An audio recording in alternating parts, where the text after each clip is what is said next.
జూబ్లీహిల్స్లోని ముఖ్యమంత్రి నివాసంలో అద్భుతమైన సన్నివేశం చోటు చేసుకుంది. ట్యాంక్ బండపై వందలాది మంది ప్రాణాలను కాపాడి రియల్ హీరోగా గుర్తింపు తెచ్చుకున్న శివ దీనస్థితిని తెలుసుకున్న సీఎం రేవంత్ తక్షణమే స్పందించారు.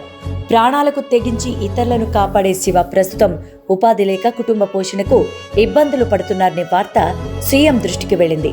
సామాన్యుల కష్టాలను తీర్చడమే లక్ష్యంగా పెట్టుకున్న ముఖ్యమంత్రి రేవంత్ రెడ్డి స్వయంగా శివ కుటుంబ సభ్యులతో ముచ్చటించారు.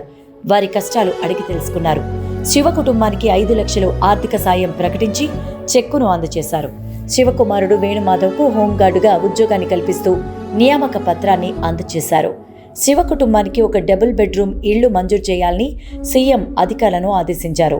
శివ తనకు ఉపాధి కోసం ట్యాంక్ బండి సమీపంలో ఒక స్విమ్మింగ్ పూల్ నిర్మించి ఇవ్వాలని కోరగా స్విమ్మింగ్ పూల్ నిర్మాణానికి అవసరమైన చర్యలు తీసుకోవాలంటూ అధికారులను ఆదేశించారు. తన కష్టాలు గుర్తించి ఆదుకున్న ముఖ్యమంత్రికి శివ ధన్యవాదాలు తెలిపారు.